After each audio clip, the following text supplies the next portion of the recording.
Hello friends, welcome back to my channel my Vastu my home. I hope आप एकदम healthy wealthy खुश और मस्त होंगे। वीडियो स्टार्ट करने से पहले अगर आप मेरे चैनल को पहली बार देख रहे हैं तो सब्सक्राइब करना ना भूलें। वीडियो अच्छी लगे लाइक और शेयर ज़रूर करें।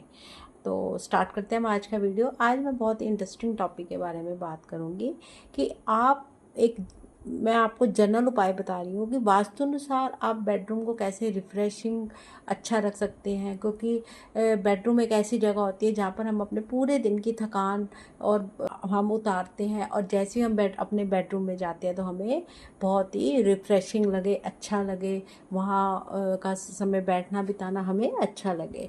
तो ये वैसे वास्तु अनुसार भी बहुत ही पॉजिटिव होता है और जनरल भी है ये उपाय। नंबर 1, हमें अपने बेडरूम में कभी भी डार्क कलर नहीं करवाने चाहिए। बेडरूम चाहे किसी भी दिशा में हो, किसी भी दिशा यानी मतलब कि नॉर्थ वेस्ट, नॉर्थ ईस्ट, इन दिशाओं में हो तो हमें ज़्यादा डार्क कलर जैसे डार्क ग्रीन, डार्क कलर कई लोग पिंक करवा देते हैं, तो हमें ऐसे कलर का यूज़ नहीं करना चाहिए। हमें ज़्यादातर लाइट शेड यूज़ करने चाहिए, जैसे sky blue, light ovary colour जैसे होता है, या ऑफ वाइट कलर होता है, या लाइट शेड का हमें ज़्यादा यूज़ करना चाहिए। डार्क कलर यूज़ हमें नहीं करने चाहिए। हम अपने बेडरूम में फ्रेश फ्लावर्स को भी रख सकते हैं, जैसे ताज़े फूल। अगर आपके घर में गार्डनिंग आपने की हुई है तो वहाँ से एक दो फूल तोड़ कर भी आप अपने रूम में रख सकते हैं, जो कि हमें देखने में बहुत ही अच्छे लगते हैं। तो वो भी हमें बहुत ही अच्छी हमारे रूम को एनर्जी देते हैं, पॉजिटिव एनर्जी देते हैं। और हमारे बेडरूम में किसी तरह के बिल्कुल भी जाला नहीं होना चाहिए। वो बहुत ही नेगेटिव ऊर्जा देता है, जो कि वास्तु अनुसार भी बिल्कुल ठीक नहीं होता, और हमारे कई कामों में भी रुकावट आनी शुरू हो जाती है। नेक्स्ट, हमें जैसे अपने बेडरूम में किसी भी कटोरी में कपूर भर के ज़रूर रखना चाहिए। अगर बेडरूम में कहीं भी थोड़ी बहुत भी नेगेटिव ऊर्जा, हम कई जगह कितनी जगहों पर जाते हैं और अपने बेडरूम में आकर बैठ जाते हैं, तो कहीं ना कहीं से थोड़ी बहुत नेगेटिविटी या नेगेटिव ऊर्जा आ ही जाती है, तो वो जो कपूर है वो अपने अंदर सोख लेता है। तो हमें कपूर भरकर अपने बेडरूम में किसी भी कांच की कटोरी में कॉर्नर में रख देना चाहिए। और हमें थोड़ा बहुत, जैसे आजकल मशीन्स आती हैं, तो उसमें थोड़े से कपूर की फ्रेगनेंस को भी, या तो वैसे तो पूरे घर में ही मैंने आपको पहली वीडियो में भी बताया करनी चाहिए, लेकिन पर्टिकुलर अपने बेडरूम में भी कपूर ज़रूर जलाना चाहिए।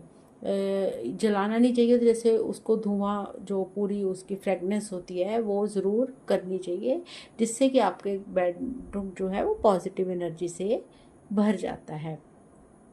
हमें अपने बेडरूम में कभी भी कोई भी भगवान की या ईश्वर की तस्वीरें नहीं लगानी चाहिए।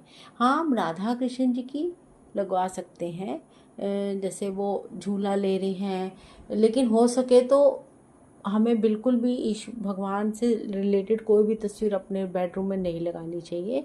और हैप्पीनेस की पॉजिटिव एनर्जी से भरी हुई कोई भी अगर आपने पेंटिंग लगानी है, हमें वो लगानी चाहिए। जैसे कई बार हम सोचते हैं मॉडर्न आर्ट है तो बहुत ही ऐसी तस्वीर लगा देते हैं जिसमें सैडनेस हो, पत्ते गिरे हुए हैं, सूखे पत्तों के पेड़ की, कई बार हम सोचते हैं ये मॉडर्न आर्ट है, ये पेंटिंग लगा दो, तो हमें ये बहुत ही नेगेटिव इम्पैक्ट देती हैं घर को।